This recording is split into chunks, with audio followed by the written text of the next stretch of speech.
단 한 줄의 선율이 흐르는 순간 심사위원석의 공기는 얼어붙었고 시청자들의 리모컨은 멈췄습니다.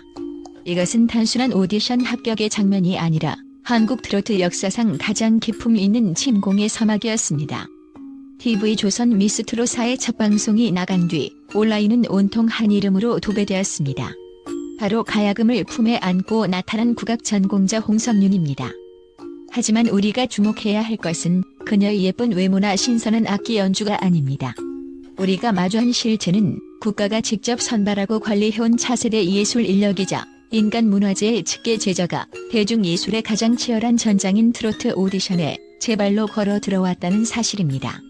그녀의 등장은 포화 상태에 이른 트로트 시장에 정통성이라는 새로운 폭탄을 투하하며 단순한 노래 대결을 넘어선 문화적 충격을 안겨주고 있습니다.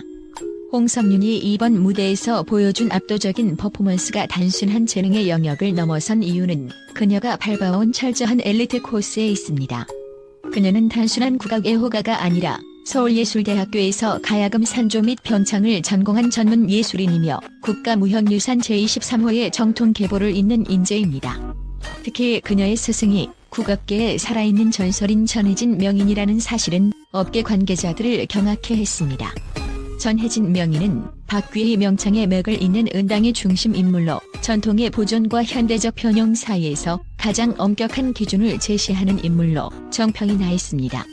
이러한 대가 밑에서 사사받은 홍석윤의 이력은 그녀가 단순한 참가자가 아니라 한국 음악의 근간을 몸소 체득한 전승자임을 의미합니다.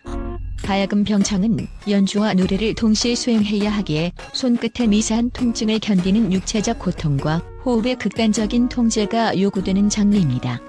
이는 마치 피아노를 치며 오페라를 부르는 것보다 훨씬 고차원적인 집중력을 요합니다. 가야금의 현을 듣고 누르며 발성하는 장력을 이겨내야 하는 동시에 판소리의 발성법을 유지하며 가사를 전달해야 하기 때문입니다. 홍석윤이 무대 위에서 보여준 그 흔들림 없는 평온함과 여유는 사실 수년간 손끝이 수없이 찢어지고 다시 굳은 살이 박이는 인고의 시간을 국가적 차원에서 검증받았기에 가능한 것이었습니다. 그녀의 손가락 마디마디에 새겨진 굳은 살은 단순한 노력의 증거가 아니라 하나의 예술이 완성되기까지 거쳐야 하는 육체적 단련의 훈장과도 같습니다. 이는 짧은 기간 연습생 수준의 훈련을 거친 일반적인 참가자들과는 차원이 다른 이미 완성된 장인의 경지를 보여주는 대목입니다. 나아가 홍석윤의 소리에는 스승 전혜진 명인으로부터 이어져 내려온 시대와 호흡하는 철학이 깊게 박혀 있습니다. 국악을 박제된 박물관의 유물이나 박제된 유산으로 남겨두지 않고 살아 숨쉬는 음악으로서 대중과 가장 가까운 곳에서 만나게 해야 한다는 스승의 가르침은 그녀가 안정적인 국악계의 삶을 뒤로하고 트로트라는 거친 서바이벌에 도전하게 된 근본적인 동력이 되었습니다.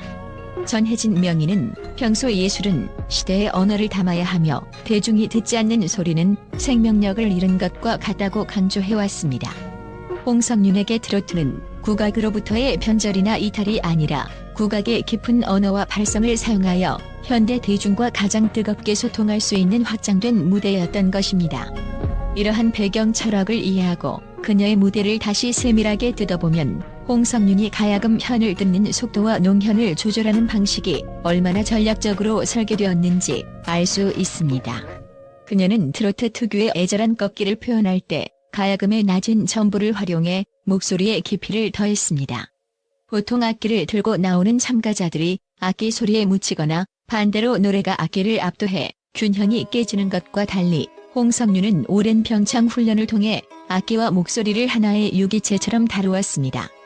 가야금은 단순한 소품이 아니라 그녀의 감정을 증폭시키는 제2의 성대였으며 이는 단순히 트로트를 잘 부르는 기술을 넘어 음악적 통찰을 가진 진정한 예술가가 대중음악을 고전의 문법으로 재해석하고 재창조하는 고도의 지적 공정이었던 셈입니다.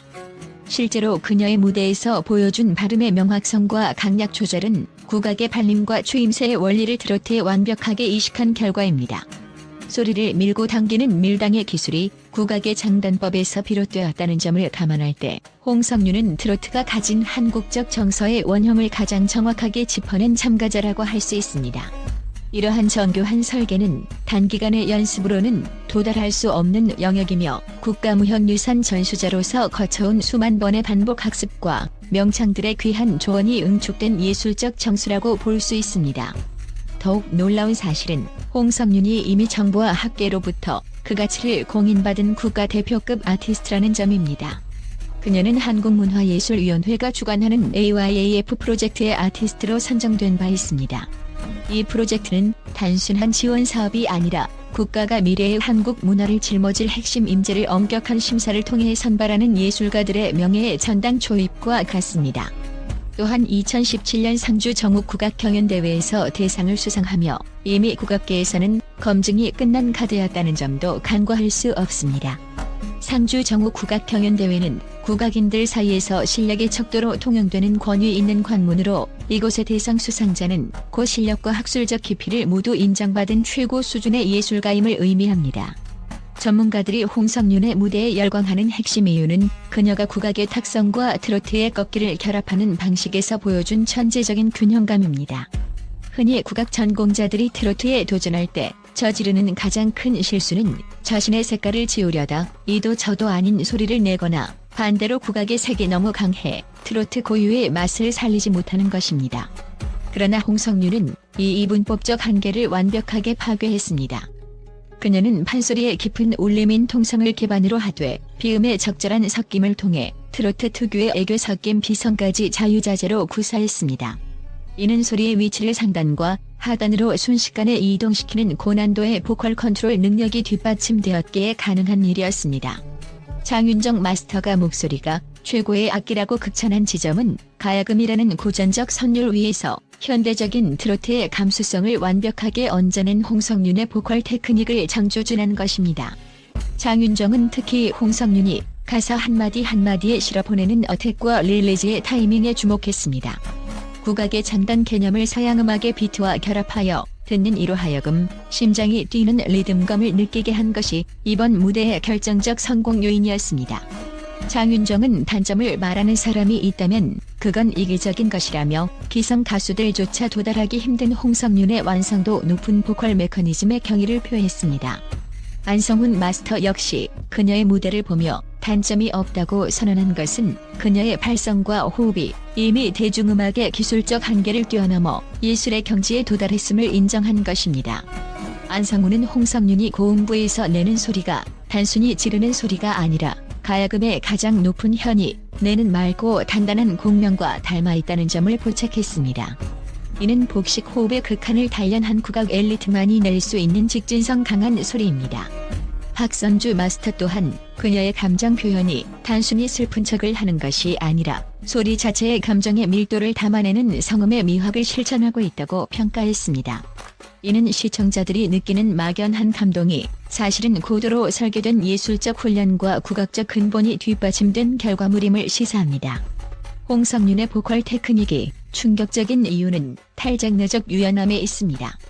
그녀는 국악의 탁성을 사용하여 정통 트로트의 비장미를 살리면서도 후렴구에서는 맑은 미성을 사용하여 트렌디한 감각을 놓치지 않았습니다. 이러한 소리의 질감 변화는 오직 수만 시간의 반복 훈련을 거친 발성 전문가만이 도달할 수 있는 영역입니다. 전문가들은 홍석윤의 등장이 향후 트로트 오디션의 심사 기준을 누가 더 잘 부르는가에서 누가 더 음악적으로 완벽한 설계를 하는가로 상향 평준화시켰다고 입을 모으고 있습니다. 마지막으로 홍석윤의 서사가 시청자들의 심장을 관통한 결정적 이유는 그 화려한 스포트라이트 뒤에 숨겨진 인간적 온기와 인내의 세월 때문입니다. 국가 차원의 지원을 받는 엘리트 예술인임에도 불구하고 홍석윤이 마주한 현실은 결코 장밋빛이 아니었습니다. 국악이라는 장르적 특수성으로 인해 설 수 있는 무대는 지극히 제한적이었고 2017년 상주 대회 대상을 받은 이후에도 그녀는 예술적 생존을 위해 각종 프로젝트와 지원 사업을 찾아다니며 고군분투해야 했습니다. 무대가 없어 방황해야 했던 8년의 시간은 그녀의 노래의 단순한 슬픔을 넘어선 깊은 한을 심어주었습니다. 그녀가 무대 위에서 쏟아낸 감정은 억지로 짜낸 눈물이 아니라 긴 무명 시절의 외로움과 예술가로서의 자존감을 지키기 위해 삼켰던 눈물의 결정체였습니다. 이러한 고난의 시간을 묵묵히 지탱해준 것은 다름 아닌 가족의 무조건적인 사랑이었습니다. 방송을 통해 공개된 홍석윤의 일상은 그녀가 왜 그토록 단단한 예술가가 될 수 있었는지를 설명해 줍니다. 아버지가 딸을 위해 서툰 솜씨로 불고기와 잡채를 준비하는 모습은 한국 사회에서 부모가 자식에게 줄 수 있는 가장 정성스러운 위로를 상징합니다. 잡채는 손이 많이 가기로 유명한 음식입니다. 당면을 삶고 각종 채소를 따로 볶아 무쳐내는 그 번거로운 과정을 기꺼이 감수한 아버지의 마음은 곧 홍석윤의 예술적 도전을 지지하는 든든한 버팀목이었습니다. 밥상 앞에서 고기부터 집어라라고 툭 던지는 아버지의 한마디에는 세상의 냉혹한 평가보다 딸의 건강과 행복을 먼저 챙기는 부모의 지극한 진심이 담겨 있었습니다. 어머니 또한 홍석윤의 예술 인생에서 빼놓을 수 없는 핵심 인물입니다. 고가의 가야금 구입비와 레슨비, 그리고 불확실한 미래를 향해 걷는 딸을 위해 말없이 뒷바라지해온 어머니의 희생은 홍석윤의 노래 곳곳에 그리움과 호소력이라는 이름으로 녹아 있습니다. 그녀가 가사 한 줄을 내뱉을 때마다 느껴지는 묵직한 감정의 정체는 사실 부모님의 헌신적인 세월을 배반하지 않겠다는 예술가로서의 책임감이기도 합니다. 홍석윤의 완벽한 무대는 결코 혼자 만든 것이 아닙니다. 그것은 가족이라는 공동체가 함께 인내하고 응원하며 빚어낸 공동의 결실입니다. 그녀의 목소리에 담긴 떨림은 단순한 기교가 아니라 가족의 헌신과 예술가로서 겪어야 했던 고독한 투쟁의 기록이며 이것이 대중의 심금을 울린 진정한 리얼리티였습니다. 결론적으로 홍석윤의 등장은 미스트롯사라는 오디션 프로그램을 단순한 서바이벌을 넘어 하나의 거대한 예술적 사건으로 승격시켰습니다. 그녀가 무대 위에서 쏟아낸 소리는 단순한 노래가 아니라 수천 년을 이어온 국악의 정수와 현대 대중음악의 감수성이 충돌하여 빚어낸 새로운 문법의 탄생과도 같습니다. 이는 앞으로 이어질 경연에서 홍석윤을 단순한 참가자가 아닌 다른 모든 도전자들이 반드시 넘어야 할 하나의 거대한 절대적 기준점으로 만들었습니다. 이제 심사위원들과 시청자들은 더 이상 그녀에게 얼마나 노래를 잘하는가를 묻지 않습니다.